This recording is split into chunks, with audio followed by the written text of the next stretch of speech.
They called it Little St. James, the private island paradise Jeffrey Epstein bought in 1998 for $7.95 million. 70 acres of white sand beaches, palm groves, a mansion with blue and white stripes, guest villas scattered like jewels. To the world, it was a billionaire's retreat. To locals in the U.S. Virgin Islands, it was Pedophile Island. After Epstein's arrest in 2019, the world learned what happened there, but not everything. Satellite images show the island is still there, overgrown now, fenced off, owned by some billionaire trust. No trespassing, no tours, just silence. Except some charter captains swear they still hear music at night, children's laughter, and sometimes screams. In April 2023, billionaire Stephen Deckard purchased Little St. James through shell companies. He called it a legacy restoration project. No one bought it. Deckard had zero public profile before that a ghost in Forbes lists, rumored tech fortune from crypto mining. Locals whispered he was cleaning up Epstein's mess for the real owners. Construction started immediately. Crews arrived by private charter, steel workers from Miami, hoopers from Miami, electricians from San Juan, landscapers to rip out the infamous blue-striped temple. Lead foreman Rico Alvarez kept a daily log on his phone voice memos for his wife back home. The first ones were normal. Day 3, clearing the main house. Walls full of hidden rooms, safe doors behind bookshelves. Weird shit, but nothing we can't handle. By week 2, the tone changed. The temple's foundation goes deeper than blueprints show. Marble floor tiles, some loose. Under one, stairs, sealed with concrete. Boss says ignore it. Deckard himself visited weekly, always after dark, helicopter landing on the helipad. Workers said he never spoke, just paced the grounds with a tablet, scanning for structural anomalies. Night shift was hardest. No street lights on the island. Generators hummed constantly. But around 2 a.m., something else started. Rico's memo from day 17. 11 o'clock. Power flickered. Lights out for 6 seconds. Heard music from the guest villa's old disco Bee Gees shit. No one's over there. Power came back. Music stopped. Told the guys it's the wind. It wasn't wind. Others heard it, too. Faint at first piano keys, laughter like a pool party. Then voices. Children's voices, high and happy, splashing water. But the pools were drained dry for months. Owen Pratt, a 24-year-old electrician from Jamaica, filmed it on his phone.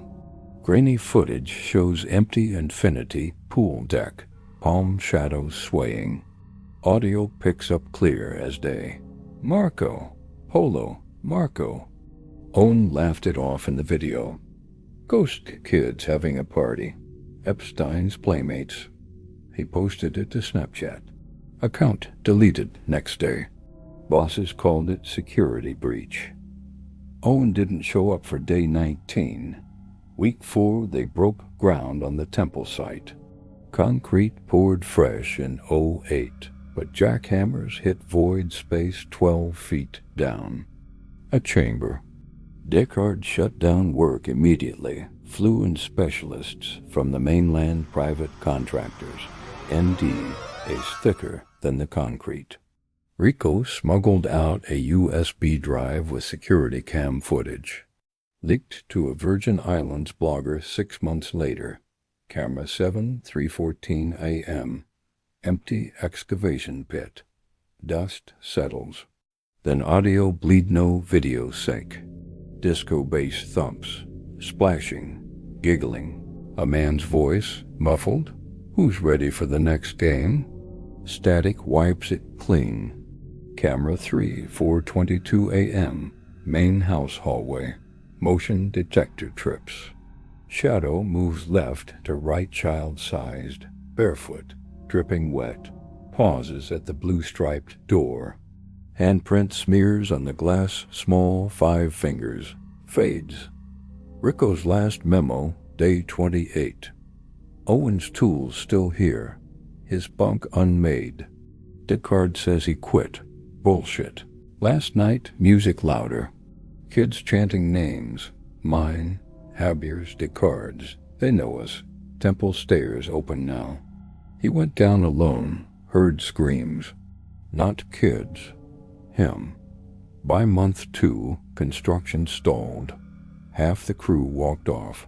Raul, the night guard, started sleeping in his truck. He told Rico.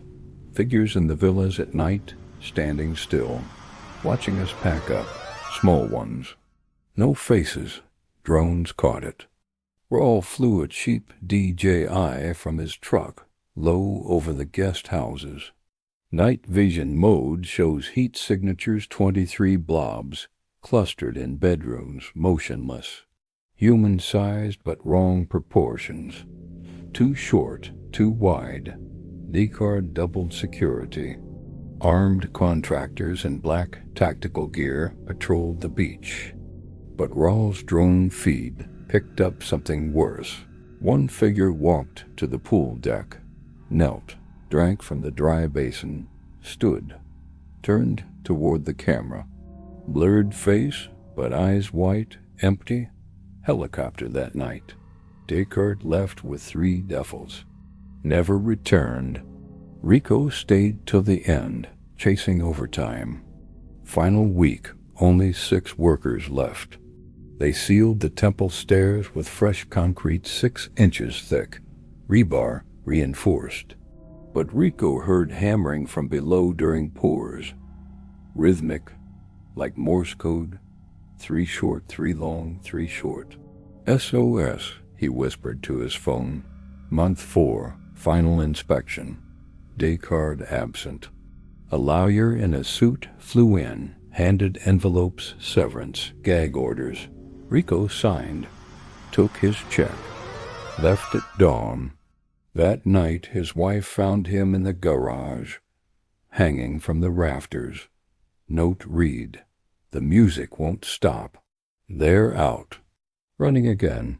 Little St. James sold again in 2024. New owner, anonymous trust. Satellite photos show landscaping, complete manicured lawns, fresh villas, temple rebuilt as a meditation pavilion. Charter captains report anomalies. Music drifts on northerly winds. Disco, children's choirs. Laughter cutting to shrieks. Night swims, figures bobbing in the cove at 3 a.m. Too many. Too small. Drones crash. Everyone sent over the island drops at 150 feet, rotors tangled in wet hair. Last month, a snorkeler from St. Thomas strayed close. Phone footage shows clear Bahamian water, then shapes below. Dozens, pale limbs treading water effortlessly. Faces turned up, smiling. He turned his GoPro off. Boat sped away. But the last frame shows one hand breaking surface, small, pale, reaching. Little St. James shines in drone tours now. Perfect paradise. Empty beaches. Blue temple gleaming. Turn off the music before you visit. The kids want to play. And the games never ended. Welcome back to the channel, where today we're re-diving into a story that will make you think twice about accepting your dream job. Imagine this. You're offered a massive salary to manage a luxurious private island estate. Sounds perfect, right? Well, for Elara, our protagonist, this dream quickly spirals into an inescapable nightmare. Elara is a brilliant, highly sought-after estate manager, known for her discretion and efficiency. She's at the top of her game, but she's also burnt out from the constant demands of her wealthy clients. So, when a mysterious and incredibly lucrative offer comes through to manage a secluded island known as Serenity's Crest, she sees it as the perfect escape. The new owner, a reclusive tech billionaire named Alastair Finch, wants everything pristine and running smoothly, with a particular emphasis on privacy. Upon arrival, Clara is absolutely captivated. The island is a paradise, with a state-of-the-art mansion, lush gardens, and breathtaking ocean views. The staff is small but professional, and her responsibilities, while extensive, seem manageable. Her main contact is Finch's curt but efficient personal assistant, who communicates with her remotely. Finch himself is never seen, a ghost in his own paradise. The pay is phenomenal, and for the first few weeks, Clara feels like she's won the lottery. But paradise has its shadows. She starts noticing oddities. Certain areas of the island are strictly off-limits, marked with advanced security systems that seem excessive, even for a billionaire. The staff is tight-lipped, their polite smiles never quite reaching their eyes. They deflect her questions with practiced ease.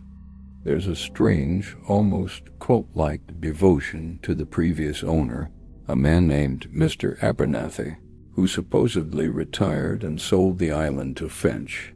They speak of Abernathy's vision and legacy with a reverence that Clara finds unsettling. Her curiosity gets the better of her when she discovers a hidden compartment in the master study, the one room Finch explicitly told her never to rearrange. Inside, she finds a collection of old journals belonging to the former estate manager, a man named Marcus. As she reads, a chilling story begins to unfold.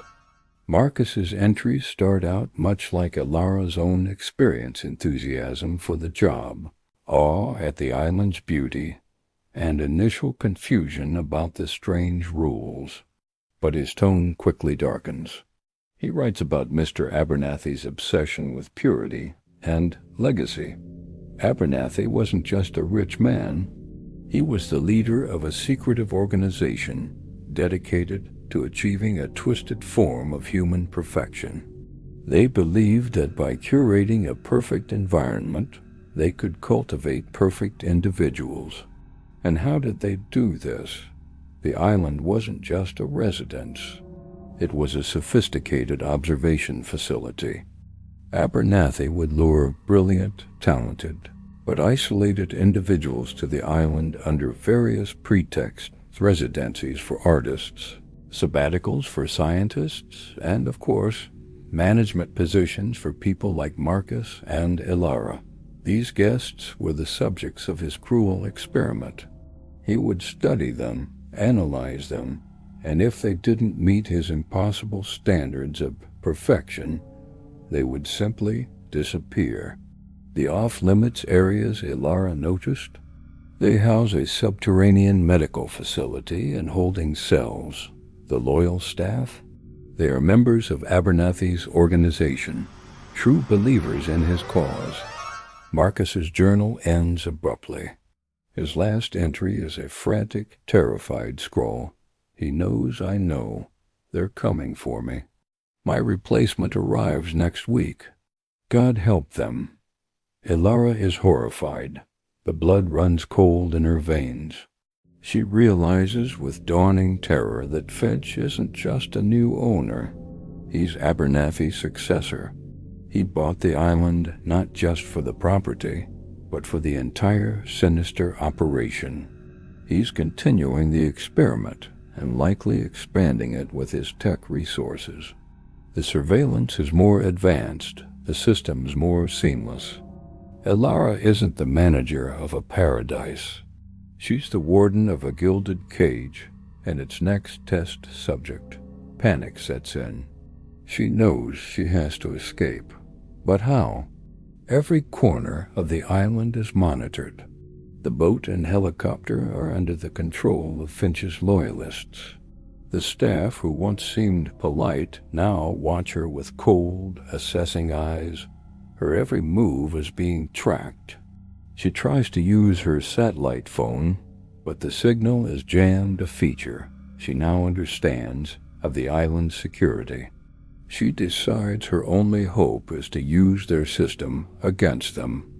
Playing the part of the diligent manager, she uses her access credentials to probe the island's network, searching for a blind spot, a loophole, anything. She has to be careful. One wrong move, and they'll know she's on to them. She feels the digital eyes of Finch watching her constantly. The pressure is immense. While digging through the server files, she uncovers the true scope of Finch's ambition. He's using AI to analyze the subjects, accelerating Abernathy's work. The criteria for perfection have become even more stringent and arbitrary. The files contain detailed psychological profiles of past failures, including Marcus. His file is marked terminated, insufficient psychological resilience. And then she finds her own file. It's already active. Her profile is being built in real time, based on her actions, her habits, even her sleep patterns. The system is analyzing her for compliance, for curiosity, for fear. Ilara realizes she's in a race against an algorithm.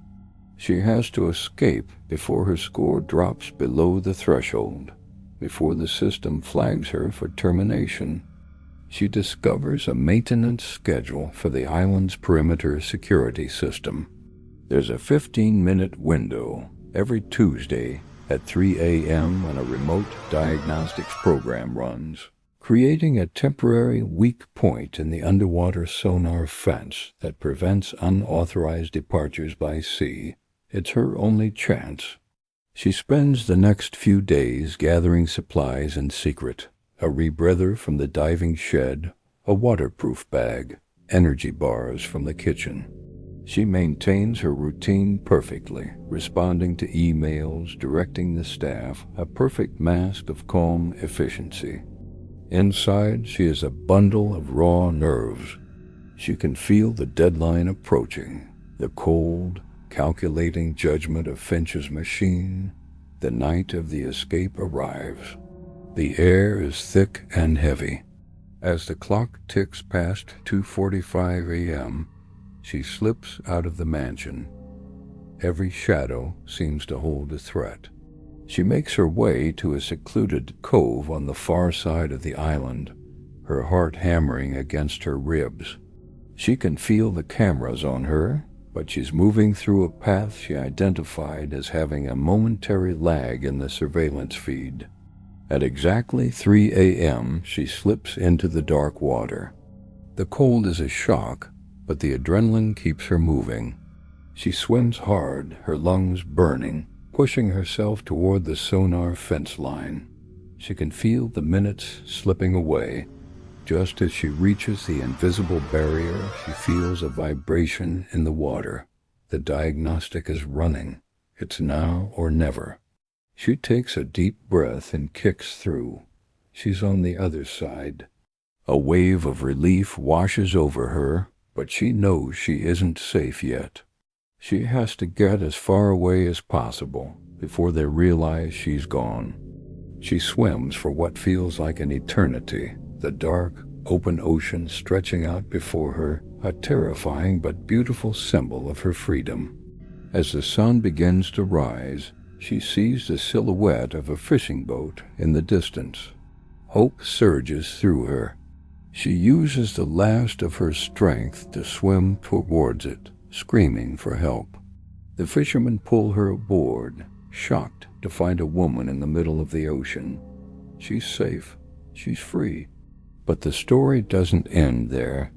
Back on the island, her escape has been discovered. An alarm blares across the serene paradise. In a sterile white control room, Alistair Finch finally appears, not as a ghost, but as a man watching a dozen monitors. He's calm, almost clinical. His assistant is panicking, but Finch simply smiles. He pulls up Ilara's file on the main screen. He types a few commands. Her status changes from under observation to active pursuit. He then brings up a new file labeled Candidate Pool. He scrolls through a list of highly qualified estate managers.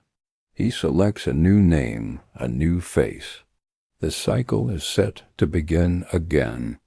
The final scene shows Ilara on the fishing boat, wrapped in a blanket, staring back at the island shrinking on the horizon. She is safe for now, but she holds a terrible secret.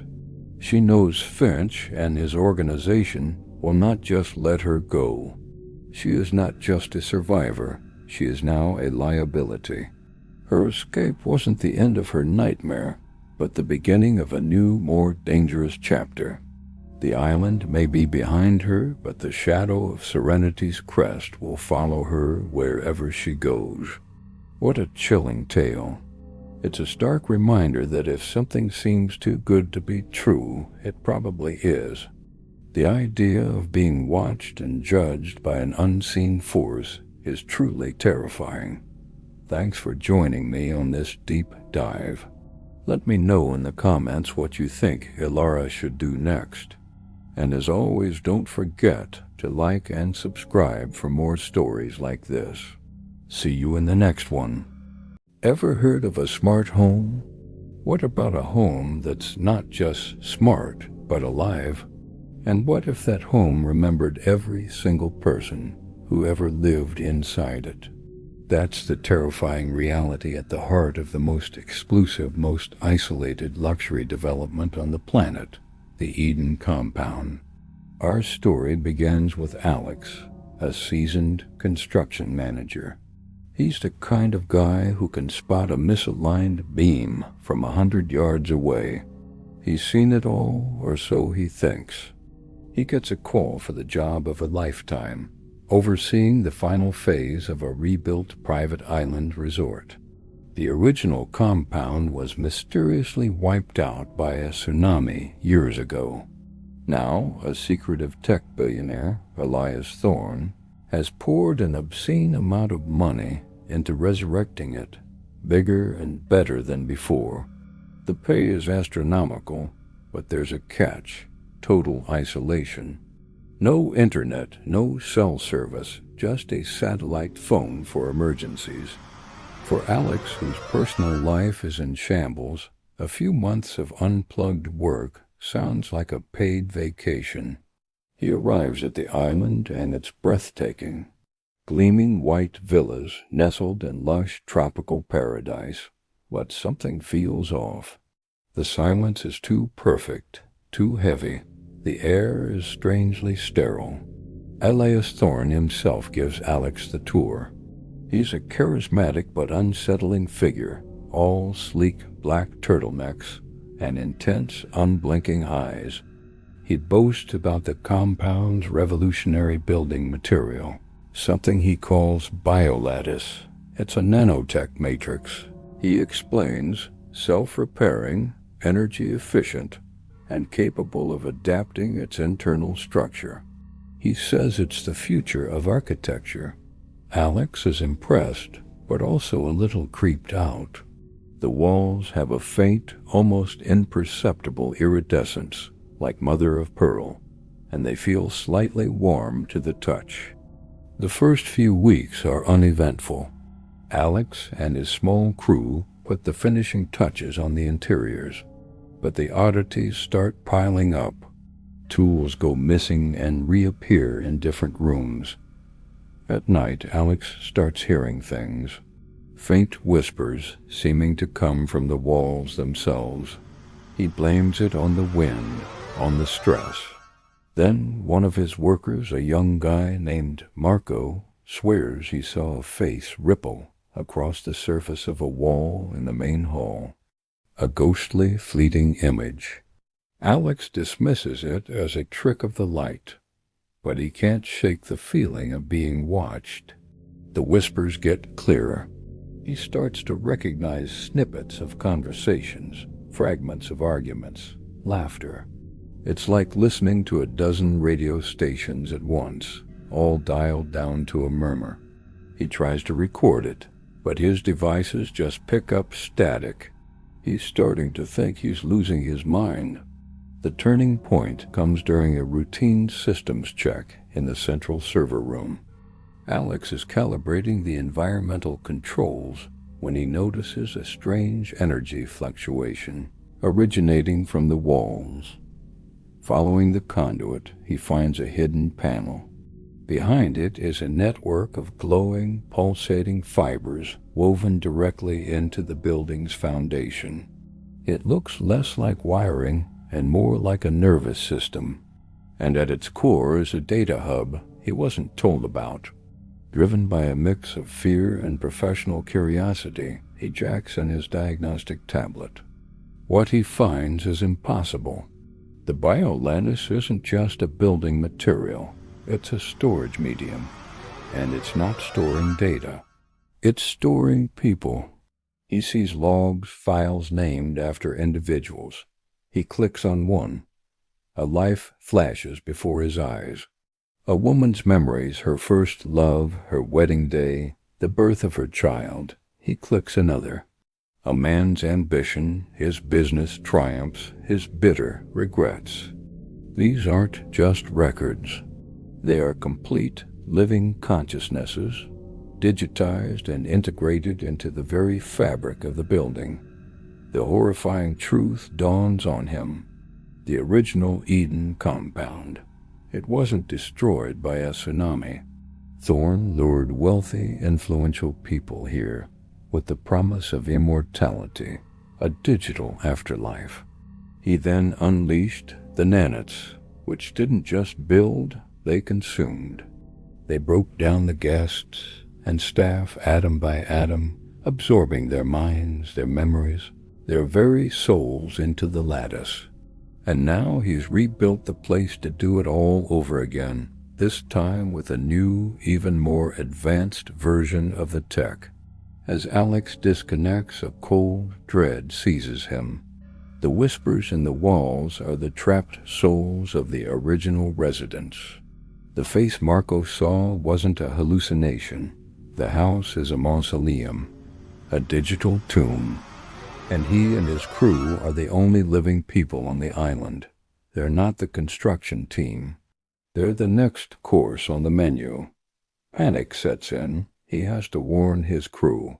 He races out of the server room, but it's too late. The compound knows he knows. The ambient temperature drops.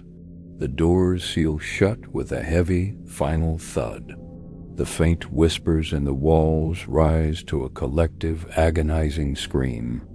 On the iridescent surfaces, dozens of faces now appear, writhing in silent torment.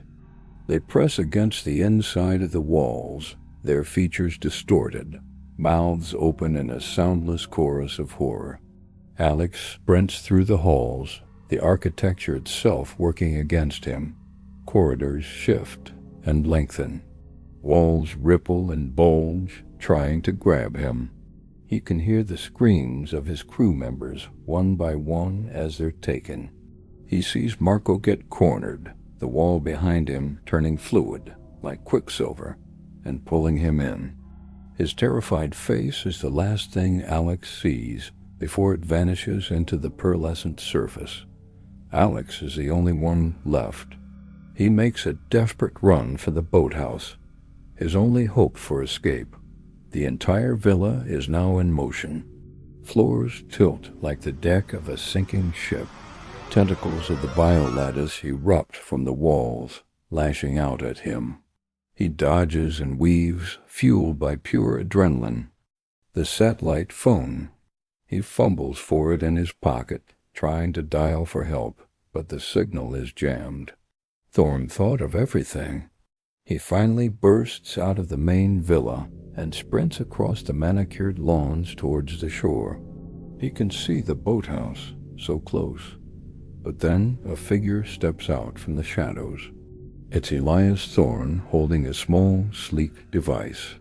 He's not smiling anymore. His expression is one of cold disappointment. "I'm afraid the checkout time has been moved up, Alex," he says. "You were never meant to see the source code." Thorne raises the device, and the ground beneath Alex's feet begins to shimmer. The grass, the sand, the very earth is part of the lattice. He's been inside the trap the entire time. The ground turns liquid, and he begins to sink. As the nanites swarm over him, breaking down his body, his last sensation is not one of pain, but of a million voices flooding his mind, a cacophony of stolen lives. His own consciousness is unspooled, every memory, every thought, every feeling being copied, absorbed. His last coherent thought is of the face of his daughter, before his own identity dissolves into the collective.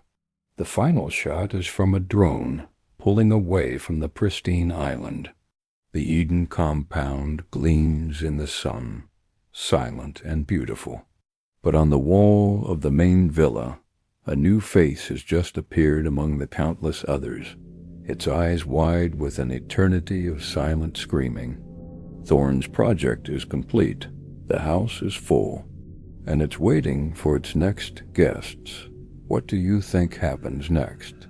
Does anyone ever uncover the truth, or does the cycle just continue? Let me know your theories in the comments below. This story was a wild ride, and if you enjoyed it, make sure to hit that like button and subscribe for more deep dives into dark tales. Thanks for watching.